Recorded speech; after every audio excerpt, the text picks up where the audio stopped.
Welcome to Prioritize Your Life. Today we have the whole family with us, which is so exciting. We have the Fowlkes family. Thank you for joining us today. Thank you. Just to start off, I feel like with the story that you have to share today, and I know just a tiny bit that you shared, and this is the first time we've ever met, so this is fun. My initial thoughts, just before you jump in, we had a daughter, I have 5 kids, that was sick for only about a period of 3 days, but we didn't know how serious it was going to be. And we ended up being on the floor, the cancer floor of a children's specialist hospital.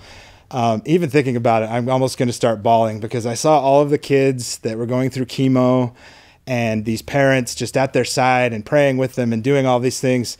So I just have to say, starting out, like our heart and our love and our prayers are with you. Parents that are out there dealing with these kind of problems with your children, I can't even imagine. Those 3 days were probably some of the worst days of my entire life. And I know some of what you're going to share. I know you've been through some of that too. So thank you, and hang in there, and we love you. And with that, I don't want to get in the way too much of your story. You have an amazing story, and I'd love to just turn the time over to you to share what you have to share with us today. Okay, well, I'm Lacey, and this is Berkeley and Jason, and our story starts, Berkeley, when she was born, she had a hard time. She was in the NICU for a while, and then she came home and was doing great.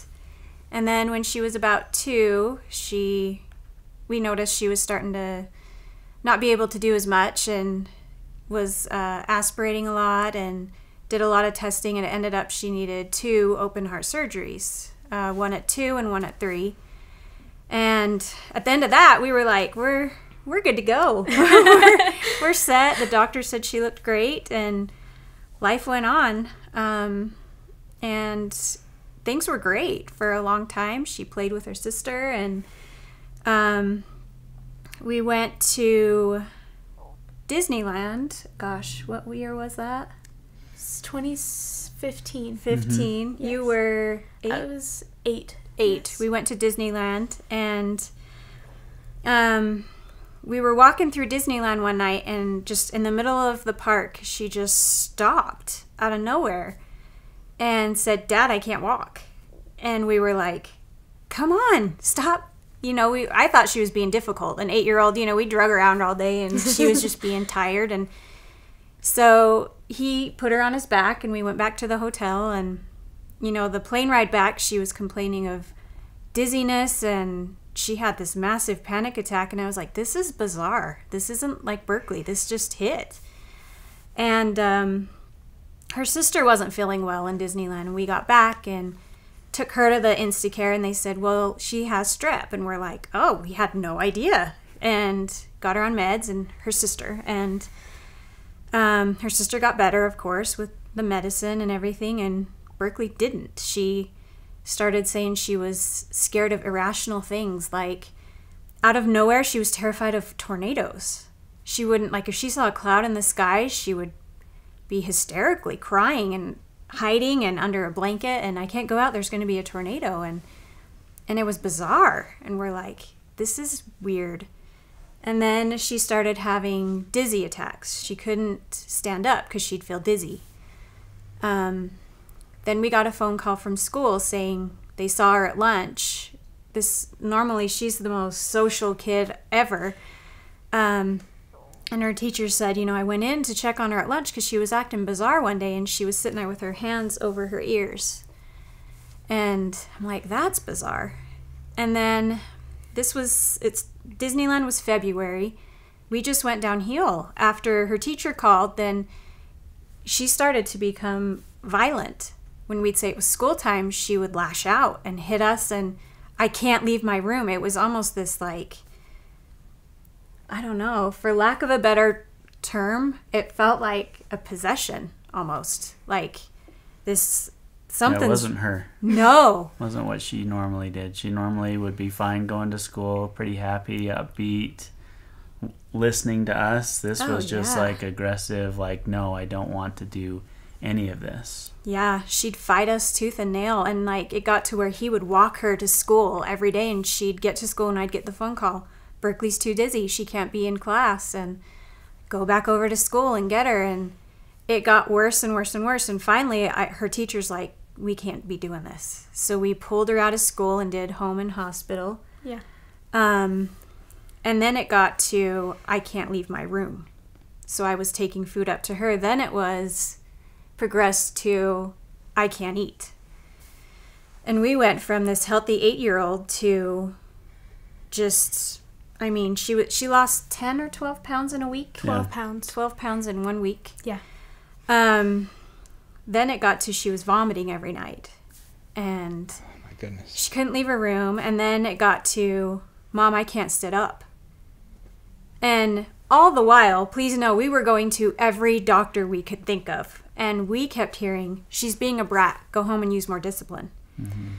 Or she has anxiety. We went to a psychiatrist. He put us on the route of, well, here's the meds that she needs to be on to help her with her anxiety. And that's what her pediatrician said too.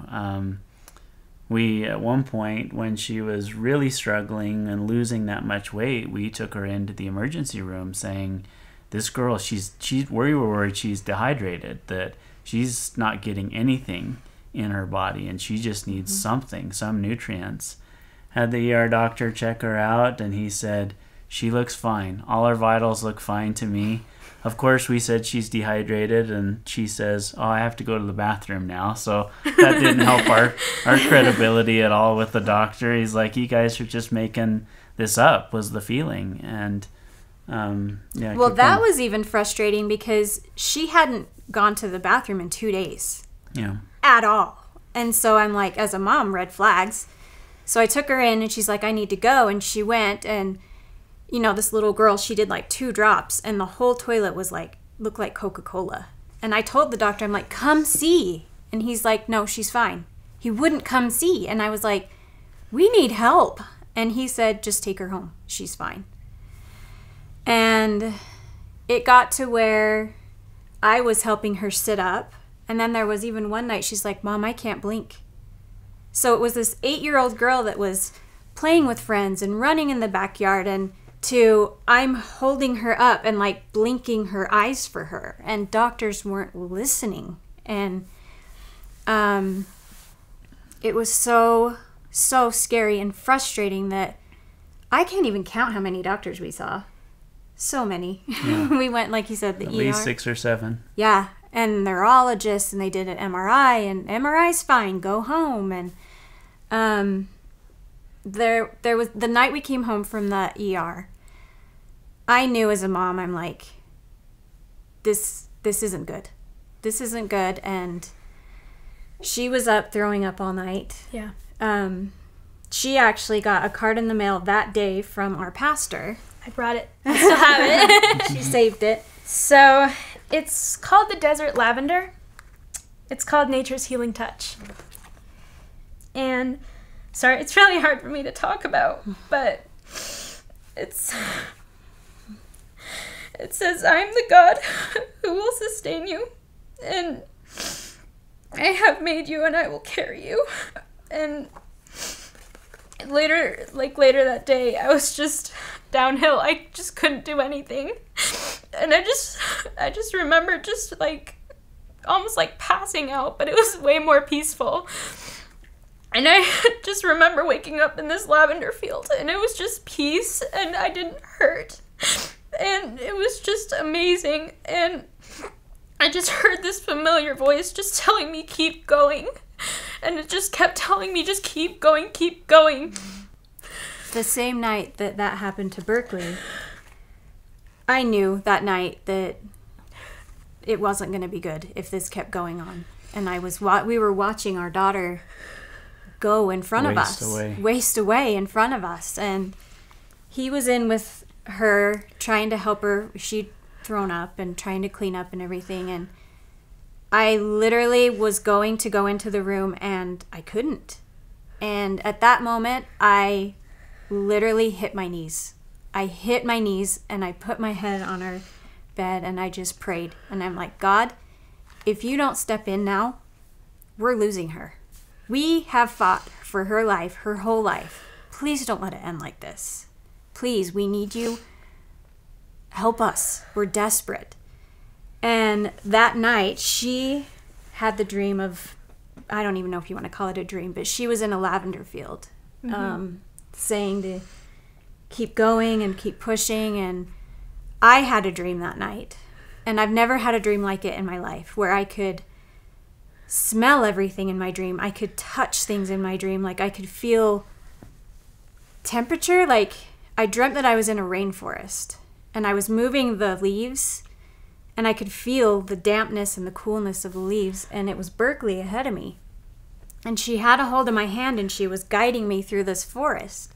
And she was laughing and giggling and skipping, and I was just following her. And she turned around and she put her hands on my face like this. And she went, "Mom, look." And she transformed into a panda, and then transformed back, and then giggled, and then transformed into a panda, and then back, and then giggled. And even to this day, I've never had a dream like it.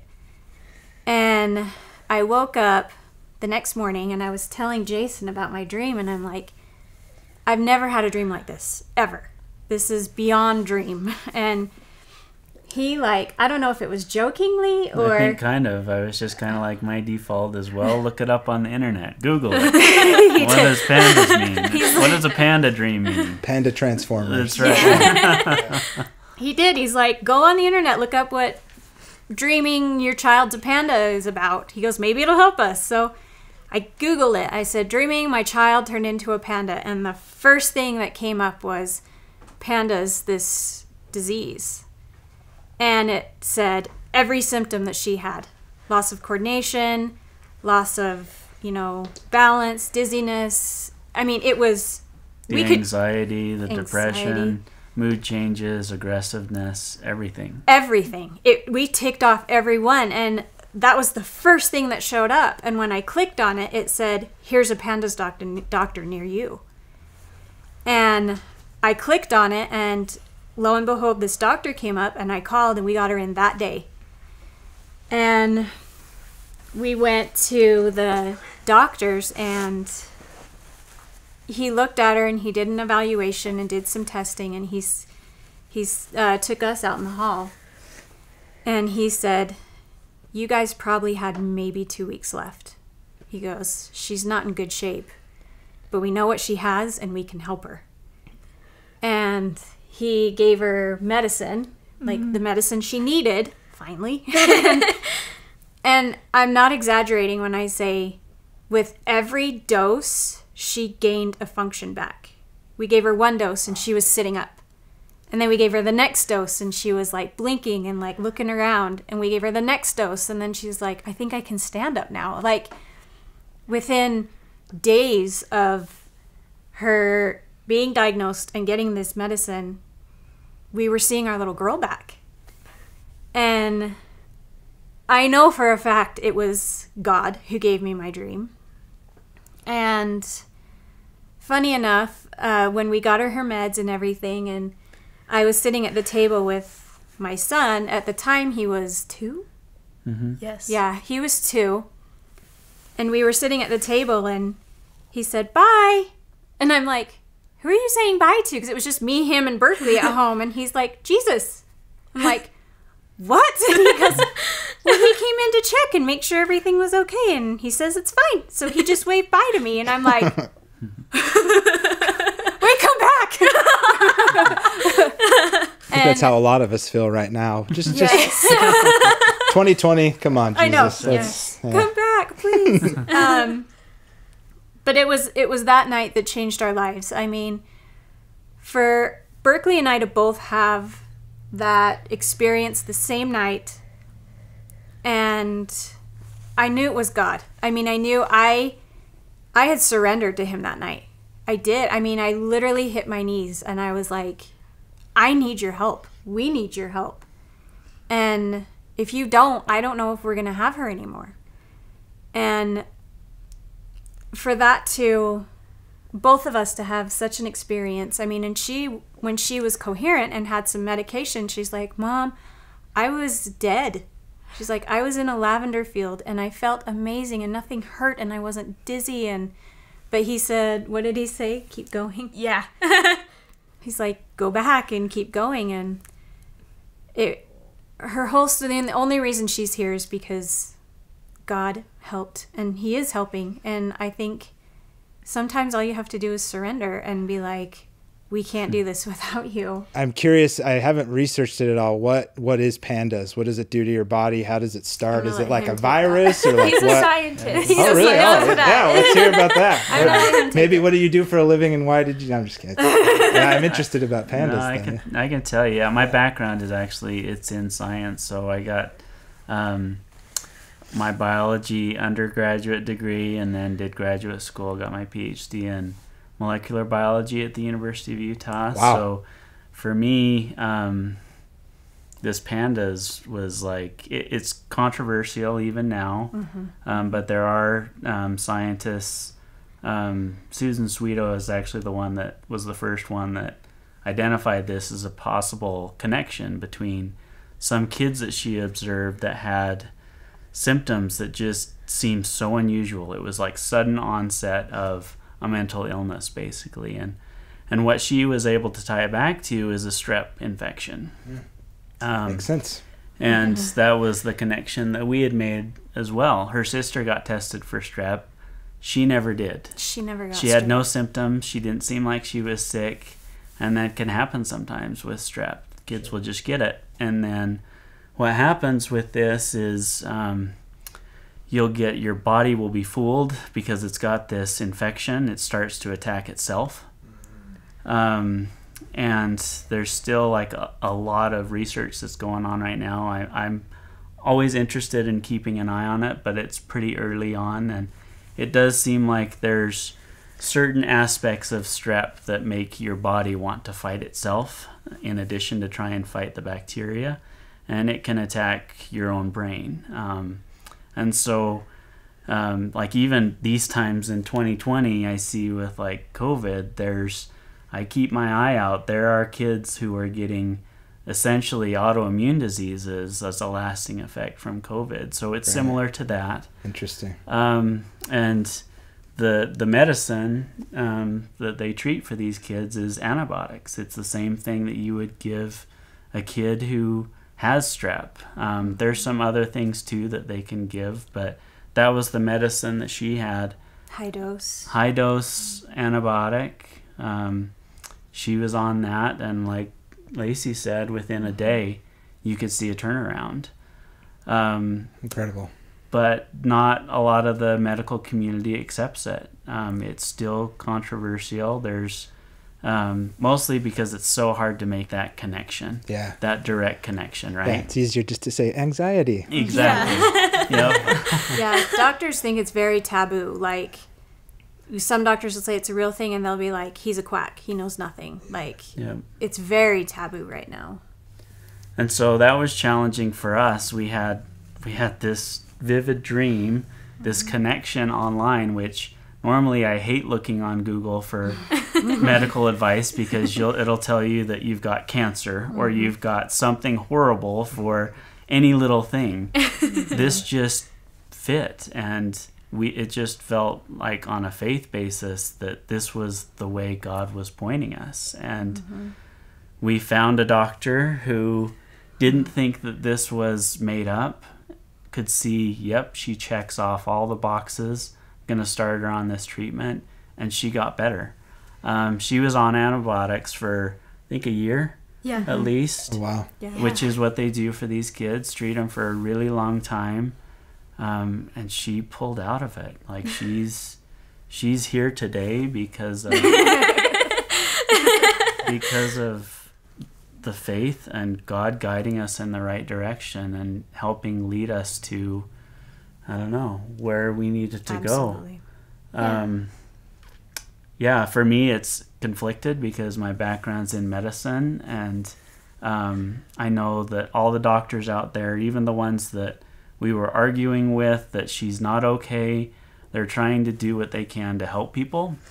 But for Berkeley, it just made sense that she had this sudden onset and sudden downhill, and that's exactly what happens within some of these PANDAS kids. So so for me, I've got the medical background, but I've got my faith, and faith is the one that that wins out. Like I can't argue with our past in terms of what role God has played in our lives. And it's funny, if I could go back in time and tell us what to do, I would say pray first. Hit your knees a lot sooner. So that you don't have to go through 6 or 7 different, like, I'm doing it myself. Let God help you. And that's the lesson I learned from this. He brought us to where we are right now. As hard as those heart surgeries were, this experience was so much worse. Just not knowing, and going on and not having any answers, or feeling like whoever you talk to is telling you she's fine, just give her some anxiety meds and she'll be okay. That wasn't it. It was treating the symptoms. It wasn't treating what was really wrong with her. And we wouldn't have known that without Lacey's dream, without our faith to just take a step where God was telling us to go.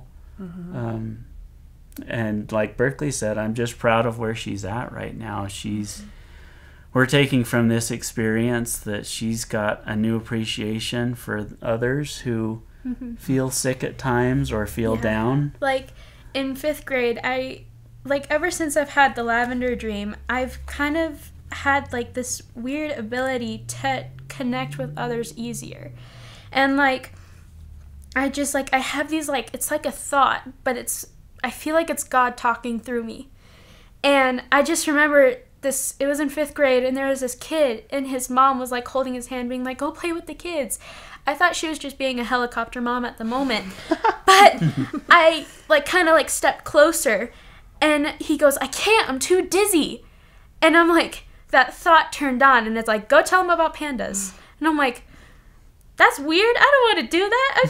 I'm a 11-year-old. And it just kept popping up. And I just like looked at my friend group and I'm like, I'll be right back. So I ran over to the kid and his mom and I told them all about it. And I'm like, it's okay because I have it. And I'm like, and you just get over it. It'll be gone. And the kid was gone for a couple of months. And it was like the end of the school year and he was back to his old self. So... Yeah, it's just, I try to use that, like, the experiences that I've had, especially this one, to just help guide me through everyday life and try to bring God into everyday life the best I can. Maybe you can say what PANDAS stands for. I always mess it up. I do. I always mess it up. Yeah. Oh, that's a good question. Pediatric, autoimmune. Oh, I'd have to look it up again. Neurological.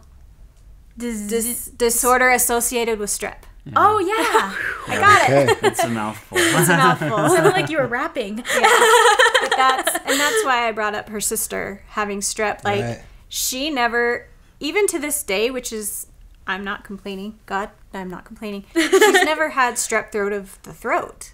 Like her sister has all the time, but like her sister had a hard time with thinking that it was her fault. Her sister got this, but my sister was basically the person that was like, she was basically one of the other people carrying me through it as well. Like, I just remember I was just hurting one day and I was just so tired. She was in 6th grade, middle school. Grade, yeah. And I just remember I was like, Mom, can you please cuddle me? And she's like, Mom had to like make a doctor's appointment or something. And she's like, I'm sorry, I can't. And then Jenna's like, I'll do it. Jenna's my sister. And she gathered all of her school stuff. She came over to my room, sat down right next to me on my bed, and I just wrapped my arms around her, and she did her homework. And I just fell asleep on her. Yeah. Like I've said, it's definitely surrendering and being like, we obviously aren't figuring this out. We need help, and we need divine help, and he's listening. And I want anyone that is struggling with something like this or anything in your life really to know that just give him that surrender and he'll move mountains. And like with my journey through PANDAS, it was just mostly just like trying to get to the next day, basically. But, like, I felt like it kind of felt like if, like, you broke your leg and then someone runs over and helps you, like, you know, they do that arm thing and they're just kind of help guiding you. That's how I felt with God. He was feeling the pain with me, and to this day, I don't know what I would be without him. Like, he's just been there my whole life, and I'm just so grateful that, to be honest, I'm grateful that experience happened to me, because I don't think that I would have as much sympathy and love in my heart that I have today if that didn't happen to me. Yeah.